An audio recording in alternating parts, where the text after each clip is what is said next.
현무5는 탄두 중량이 8톤인 세계 최대 수준의 초고위력 지대지 탄도미사일로 파괴력이 워낙 강력해 괴물 미사일로 불리고 있습니다. 이번에 정부가 현무5를 공개한 의도는 북한이 도발하면 평양을 초토화시키겠다는 강력한 대북 경고 메시지를 보내기 위한 것이라고 하는데요. 이 미사일은 최근 이스라엘이 레바논 무장정파 헤즈볼라 수뇌부가 숨어있던 지하 18m 벙커를 공격했을 때 사용한 폭탄 벙커버스터 BL-109보다 파괴력이 훨씬 강하다고 전해지고 있습니다. 안녕하세요. 색다른 시각으로 전 세계의 이슈를 다루는 색다른 튜브입니다. 핵을 가질 수 없는 우리 군은 2016년 북한의 4차 핵실험 직후부터 유사시를 대비해 북한 지휘부 초토화를 목표로 현무5 개발에 착수했었습니다. 이후 지난해 시험 발사 성공을 거쳐 현무5는 이미 양산 및 배치에 들어갔다고 하는데요. 우리 군 당국자는 현무5는 북한이 한국의 핵을 사용하는 즉시 평양 지휘부 등을 괴멸시키게 될 것이라고 전하고 있습니다. 정부 관계자에 따르면 현무5는 2023년 초부터 시험 발사를 거쳐 개발이 마무리됐으며 2023년 말부터 양산에 돌입했습니다. 이 관계자는 한화에어로스페이스 보훈 공장에서 올해 말부터 연간 최대 70여 발을 생산할 수 있을 것으로 보고 있다고 전하고 있는데요. 앞서 우리나라 대통령은 2023년 4월 외신 인터뷰에서 북한의 초고성능 초강력 무기를 언급하면서 현무5 전력 배치를 예고한 바 있습니다. 군은 미사일 사령부 예하부대에 최대 200여 발을 배치한다는 계획에 있고 현무5는 미사일 사령부 탄도미사일여단 예하부대인 120영대대 등에 배치될 것으로 예상됩니다. 지난 1일 오전 경기 성남 서울공항에서 열린 제76주년 국군의 날 기념행사 때 현무5 미사일이 최초로 공개되었는데요. 국군의 날 기념식을 하루 앞둔 30일 오전 경기 성남시 서울공항에서 현무5를 비롯한 고중량 고위력 탄도미사일이 현무4A, 현무4B, 현무3 등과 함께 나란히 배치된 모습이 취재진들의 카메라에 포착되었는데 현무5가 민간에 공개된 것은 이번이 처음입니다. 이 미사일은 지하 100m에 있는 북한 전쟁 지휘시설은 물론 지하 미사일 기지 등을 파괴하는 수단으로 개발되어 지하 수백 미터까지 관통 및 파괴가 가능한 것으로 알려졌는데요. 군 당국은 유사시 현무5 수십 발로 북한 전쟁 지휘부 지하 벙커를 파괴하고 평양을 초토화한다는 계획을 세워둔 것으로 전해지고 있습니다. 최대 탄두 중량이 8톤에 달하는 현무5는 최근 북한이 공개한 초대형 상용탄두를 장착한 KN-23 개량형의 거의 2배로 지하 100m보다 깊이 은신한 북한 지휘부 벙커까지 완파할 수 있는 위력입니다. 군 당국은 현무5의 재원을 정확히는 밝히지 않고 있지만 공개된 외형만으로 보면 2단 고체 연료 엔진의 발사 중량 36톤, 길이 16m, 직경 1.6m, 사거리 최대 5,500km, 최고 고도 1,000km, 최고 속도 마하 10 이상, 이동식 발사대의 콜드런치 발사 방식으로 추정되어집니다. 미국, 러시아, 중국 등 군사 강국들이 개발하여 운용 중인 단거리 탄도미사일의 탄두 중량은 보통 500kg에서 1톤가량인데요. 통상 단거리 미사일 탄두가 1톤 안팎인 것과 비교하면 현무5의 탄두 중량이 8톤이라는 것은 그야말로 최고위력 즉 괴물미사일이란 수식어가 현무5의 이름 앞에 붙는 것이 그리 이상하지 않는 이유입니다. 현무5에 대한 관심만큼이나 콜드런치 발사 방식의 중요한 이동식 발사대의 차량과 성능에 많은 관심이 쏠리고 있는데요. 한국판 벙커버스터,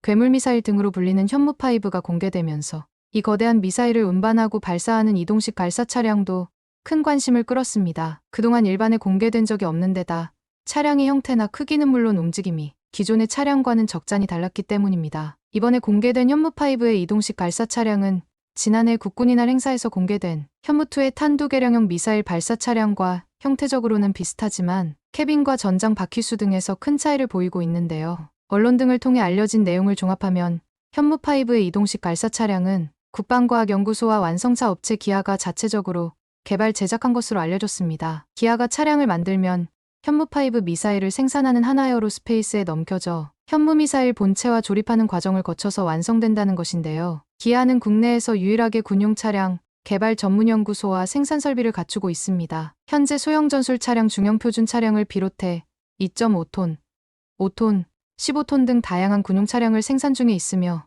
현무5 발사 차량은 대형 전술 차량 영역에 포함되는데 홈페이지에도 사진이나 기타 성능 등 재원이 일체 표시되어 있지 않는 기밀사항으로 분류되어 있는데요. 일부 밀리터리 마니아들 사이에서 이 차량은 제식명이 K901로 기아 대형 전술 차량의 개량 버전 정도로만 알려져 있습니다. 그만큼 현무5 전술미사일에 대한 보안이 철저하다는 의미입니다. 이러한 현무5에 관련된 재원 등은 군사 2급 비밀로 지정된 것으로 전해져 있는데 2급 비밀의 경우 국가 안전보장에 현저한 지장을 초래할 수 있는 비밀을 말합니다. 현무5의 이동식 발사 차량은 구동축이 모두 9개로 구성된 18x18 방식입니다. 좌우측에 각각 9개씩 모두 18개의 대형 바퀴가 달려있지만 지난해 공개된 차량에는 10x10으로 좌우측 각각 5개씩 10개의 바퀴가 달려있었습니다. 이렇게 현무5 발사대 차량의 바퀴수가 늘어난 것은 탄두 중량만 8톤에 달하기 때문에 총 중량이 무려 36톤에 달하는 현무5의 무게를 견뎌야 하기 때문으로 보입니다. 이 이동식 발사 차량은 일반 차량과 달리 9개의 차축이 운전대를 돌리면 좌우측으로 돌아가는 후륜 조향 장치도 설치되어 있는데요. 이 기능 덕분에 공개된 영상처럼 현무5 발사대 차량은 운전대를 돌리면 가장 앞의 바퀴와 나머지 8축의 뒷바퀴가 동시에 좌우로 움직일 수 있습니다. 이러면 좌우측 대각선 방향으로 수평 이동, 즉 개걸음이 가능해져 회전 반경이 크게 줄어드는 장점이 있습니다. 이는 미사일을 다양한 장소로 쉽게 이동시킬 수 있고 적군이 아군의 미사일 위치를 파악하는 것을 어렵게 하는데 도움이 되어 발사대의 위치가 노출되는 위험이 줄어듭니다. 기 밖에도 럼플렛 타이어와 공기압 조절 장치, 방탄 캐빈, 화생방 방호 처리 장치 등이 설치되어 있을 것으로 많은 전문가들은 추정하고 있는데요. 엔진이나 변속기 제원 역시 공개되지 않았지만 기아가 속한 현대차그룹에서 생산하는 엔진 중 가장 출력이 큰 엔진이 540마력을 내는 것을 고려하면 이 엔진이 사용되었거나 이를 튜닝하여 최고 출력과 최대 토크를 좀 더 강화했을 가능성이 존재합니다. 또한 차량의 변속기는 최근 군용 차량에도 많이 장착되는 자동 변속기가 채택됐을 것으로 보입니다. 기아의 관계자에 따르면 이동식 발사 차량 즉 TEL은 9축 또는 10축으로 차축이 늘어나고 발사 시 8톤에 이르는 발사 충격을 흡수하기 위해 콜드론치 방식으로 발사하도록 설계됐다고 설명하고 있는데요. 콜드론치는 점화된 상태에서 발사되는 핫론치와 달리 압축가스로 미사일을 발사대에서 밀어낸 뒤 공중에서 점화되는 방식으로 발사관과 차량에 전해지는 충격이 적어 장비 손상이 덜한 장점이 있는데 북한은 그동안 중거리 미사일에만 콜드론치 방식을 적용하다가 지난해 4월 고체 연료 ICBM인 화성 18형에 처음으로 적용해 시험 발사한 바 있습니다. 또 호주 전략정책연구소의 수석 애널리스트 말콤 데이비스는 최대 9톤의 재래식 탄두를 탑재할 수 있지만 더 가벼운 탄두를 탑재하면 3000km까지 비행할 수 있으며 이론적으로 중국과 일본을 공격할 수 있다고 밝힌 바 있습니다. 하지만 국내 언론에 보도된 유용원 의원에 따르면 현무5는 비행거리 1000km 이하인 단거리 탄도미사일이지만 탄두 중량을 줄이면 중거리 탄도미사일 사거리 3000에서 5500km급 이상 성능을 발휘하는 것으로 추정한다고 말하고 있는데요. 미사일을 만들 때 탄두 중량을 줄이면 사거리를 늘릴 수 있으므로 탄도미사일의 통상적인 탄두 중량인 1톤을 기준으로 하면 현무5의 사거리는 5000km 이상이 될 수 있다는 것입니다. 유용원 의원 측은 현무5는 발사대 위치 등이 중국의 둥펑 31과 가장 유사한 형태로 탄두 중량에 따라 차이는 있겠지만 사거리는 약 5000km의 중거리 탄도미사일로 추정된다고 밝혔습니다. 또 미사일 전문가인 장영근 항공대 교수는 8에서 9톤의 탄두 무게는 기존 무기 상식으로 이해하기 어려울 정도의 놀라운 무게라며 탄두를 1톤급 이하로 줄이면 3000km 이상 충분히 날아갈 수 있을 것으로 보인다고 언급한 바 있으며 사거리 3000에서 3500km면 사실상 중국 전역을 사정권에 넣을 수 있어 유사시 주변 강대국의 위협에 대응할 수 있는 사거리인 것입니다. 사거리 3000에서 5500km는 중거리 미사일로 분류되기 때문에 현무5는 사실상 한국의 첫 중거리 탄도미사일 IRBM이 될 수 있다는 얘기인 것입니다. 앞서 언급했듯 중량 8톤의 탄두를 탑재하는 현무5는 일단 고체 로켓 모터의 추력이 75톤급이고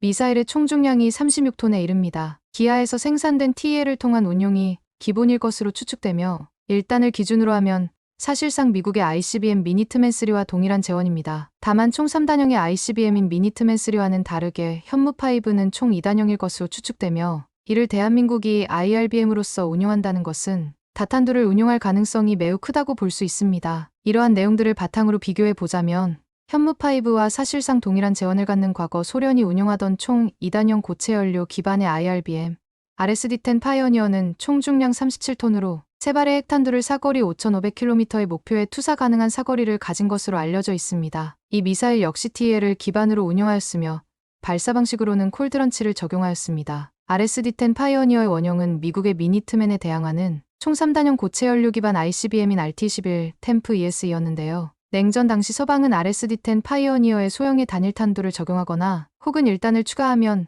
바로 ICBM으로 활용이 가능할 것으로 분석하였는데요. 이는 현무5 역시 동일한 방식을 통하여 ICBM으로 활용이 가능함을 예상할 수 있는 부분입니다. 냉전 시절 RSD-10 파이오니어에 대항하고자 미국은 유럽에 퍼싱2를 배치하였는데요. 이는 공교롭게도 한국형 퍼싱2가 현무2C입니다. 한국은 냉전 시절 각각 미국과 소련이 주요하게 운용하던 핵투발수단을 전부 보유하고 운용하는 셈이 되는 것입니다. 현무5는 동북아역 내에서 비슷한 급인 중국의 DF-26보다도 총중량에 있어서 무려 16톤이나 더 무거운 미사일이며 한국이 현무5의 개발을 완료하는 것으로 동북아에서 일본을 제외한 모든 국가가 IRBM 및 MRBM을 운용 중이거나 또는 그에 준하는 전력을 보유하는 상황이 되었습니다. 이러한 동북아 상황 속에서 일본은 반격용 전력으로 아음속의 순항미사일인 미국의 토마호크를 구입하여 배치할 예정이고 그와 동시에 자국의 순항미사일을 개발할 전망입니다. 다만 탄도미사일의 경우는 미국의 신형 IRBM이 일본에 배치될 전망으로 알려져 있습니다. 이렇듯 세계 최대 수준의 탄두 중량 탑재가 가능한 현무5는 탄두 중량이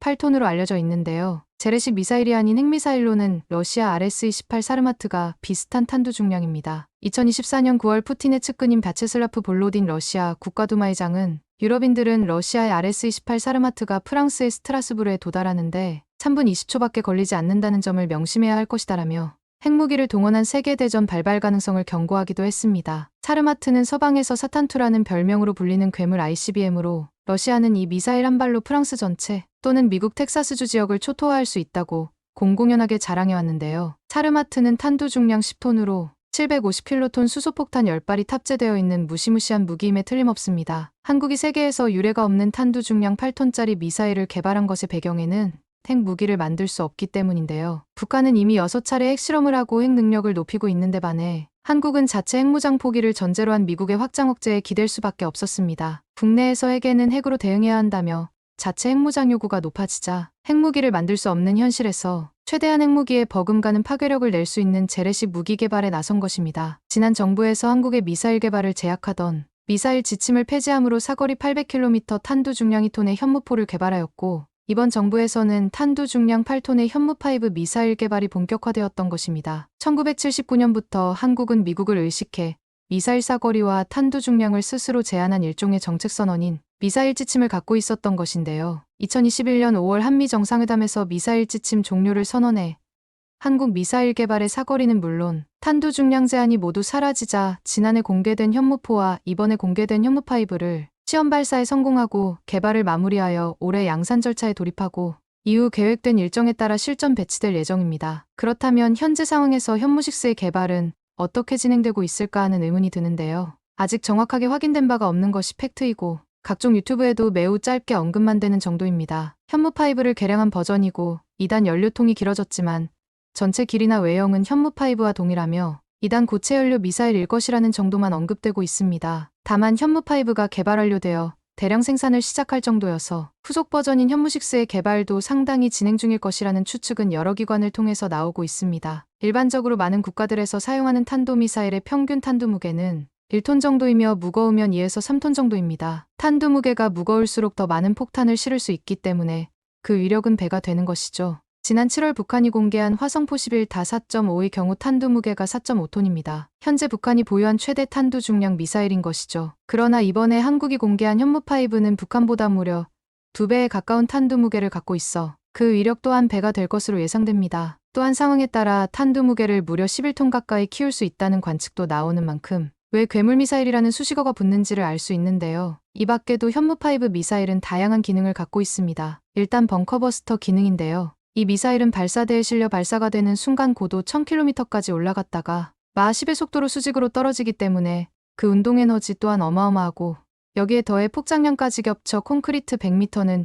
우습게 뚫어버리는 위력을 자랑하는 미사일입니다. 대부분 갱도의 전략적 무기들을 숨겨놓고 있는 북한에게는 매우 무시무시한 무기가 될 것입니다. 유사시에 김정은이 숨어 들어간 지하시설까지 한 번에 뚫을 수 있다는 점에서 한국이 보유한 강력한 보복수단으로 손꼽히는 무기인 것이죠. 핵무기를 보유하고 있지 못한 한국은 재래식 무기의 파괴력을 최대한으로 확장하여 핵무기급 능력을 발휘할 수 있도록 하는 전략을 갖고 있습니다. 앞으로 개발될 현무 계열의 미사일들은 탄두 중량을 더욱 늘리거나 파괴력을 더 확대하는 방식으로 개발되어 한꺼번에 여러 발을 묶어 발사할 시 전술 핵탄두의 파괴력에 맞먹는 수준까지 갈 수 있을 것이란 예상도 있습니다. 만약 그렇게 된다면 북한이 보유한 핵무기에 맞먹는 군사적 위력을 보유하게 되는 셈이기 때문에 이번에 공개된 현무5의 의미는 남다르다고 보여집니다. 전문가들은 한국 정부가 수백만 달러를 들여 군사 무기 행진을 벌인 이유 중 하나로 북한에 대한 강력한 경고 메시지를 꼽았습니다. 북한도 그렇게 받아들이고 있을까요? 이번 정부의 군사 시위의 목표는 명확해 보입니다. 북한의 다양한 군사적 도발에 대해 한국도 준비를 하고 있으며 한국 역시 북한을 공격할 수 있는 다양한 수단을 갖추고 있다는 자신감을 대내외에 천명한 것이죠. 북한은 이에 대해 상당히 날카로운 반응을 내놓고 있고 실제 행동에도 나서고 있는데요. 북한은 특히 한국의 군행사에 미국 전략폭격기 B-1B가 동원된 것에 대해 매우 날카로운 반응을 보이고 있습니다. 죽음의 백조라고도 불리는 이 폭격기는 스텔스 기능을 갖고 있고 최대 75톤의 폭장량으로 북한을 초토화시킬 수 있는 미국의 대표적 전략 폭격기 중 하나입니다. 스텔스 기능이 있기에 북한 당국은 이 폭격기의 접근 자체를 아예 모를 뿐더러 어떤 미사일이나 폭탄이 떨어지는지 절대 알 수 없는데요. 따라서 가장 공포로 생각하는 무기 중 하나입니다. 북한은 지난 1일 국방성 김강일 부상 담화를 통해 미국의 이러한 전략무기 동원을 비판하고 나섰는데요. 이번 한국의 열병식은 한국과 미국의 만성적인 핵공포증에 의해 만들어진 허탈감을 달래기 위한 환각제에 불과하다고 망언을 쏟아내기도 했습니다. 이 밖에도 북한은 10월 2일 또다시 오물풍선을 띄우며 자신들의 기분 상태를 표현하기도 했습니다. 오물풍선은 사실 이제 어떤 의미도 없을 뿐더러 한국 국민들도 아예 신경조차 쓰지 않는 지경에 이르렀지만 북한은 여전히 오물풍선의 효과를 맹신하고 있는 듯한데요. 오물풍선을 띄우는 것 말고 북한이 할 수 있는 대응이 있는지 궁금해지네요. 김여정 북한노동당 부부장은 한국의 지난 1일 국군이날 행사에 대해 잡다한 노름,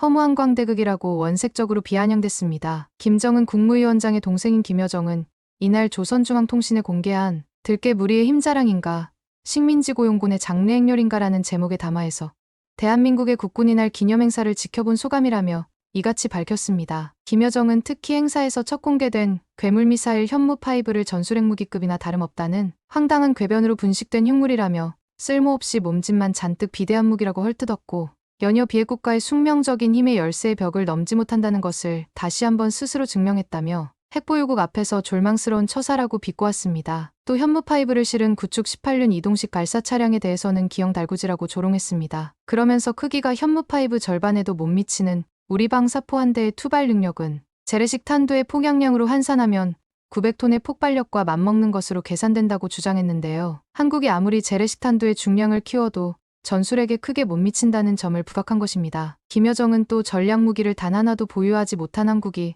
전략사령부를 창설한 것은 비로 먹은 개가 투구를 썼다는 것이라며 개가 투구를 썼다고 해도 범이나 사자로 둔갑할 수 없다고 비아냥대며 미군의 전략폭격기 B-1B가 행사에 등장한 것을 두고는 한국의 군통수권자와 수하졸괴들, 괴뢰 육해 공군이 정중히 도열하여 경의를 표하는 몰골이야말로 세계 열병사에 두 번 다시 없을 혼자 보기 아까운 오직 식민지한국에서만 연출할 수 있는 명장면이라고 조롱해 댔습니다. 또 김여정은 이번에 윤석열이 전쟁열에 잔뜩 들떠 독구어된 대결학청은 종말을 앞둔 자에 최후 비명에 지나지 않는다면서 허세 부리기에 열을 올렸지만 불안 초조한 심리에 여과 없는 노출이었다고 비난했습니다. 이번 국군이날 행사에서 현무5의 공개와 더불어 한 달여 앞으로 다가온 미대선의 결과에 따라 북한은 도발의 수위를 결정할 것으로 보여지는데요. 트럼프 행정부가 등장한다면 북한은 오히려 핵실험을 동반한 강경한 도발에 나설 가능성이 있습니다. 트럼프 행정부와 본격적인 협상에 앞서 자신들의 몸값을 최대치로 높이기 위해 무리한 도발에 나설 수 있는 것이 예상되는데요. 과거 트럼프 행정부 1기 초창기 때 그랬던 것처럼 화염과 분노가 서로 오고 가고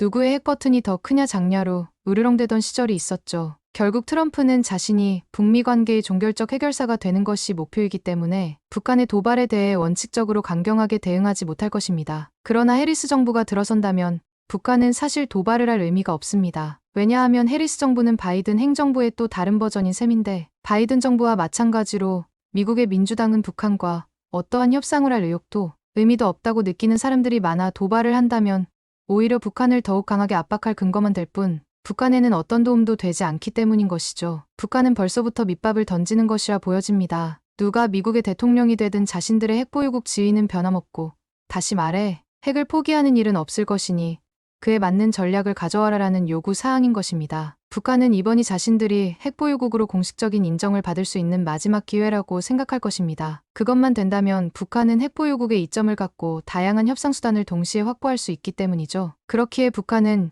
현재 트럼프 대통령의 당선을 오매불망 기다리고 있을 것입니다. 그러나 결코 쉽지 않을 것으로 보이는데요. 만약 북한이 정말 핵보유국의 지위를 얻는다면 한국의 핵보유 의지는 물론 일본의 핵무장 의지를 크게 자극할 것이고 양국의 여론 역시 핵무장으로 도배가 될 것입니다. 북한은 그때 가서 아예 새로운 판, 즉 자신들이 수십 년간 다져온 그 일방적인 유리한 게임이 사라지고 아예 처음부터 다시 시작해야 할 수도 있습니다. 북한은 그걸 알아야 할 것입니다. 이것으로 건군 76주년 국군의 날 기념으로 공개된 현무5 편 영상을 마치겠습니다. 오늘도 끝까지 시청해주셔서 감사합니다. 더 좋은 내용과 알찬 소식으로 찾아뵐 것을 약속드리며 구독과 좋아요 부탁드리겠습니다.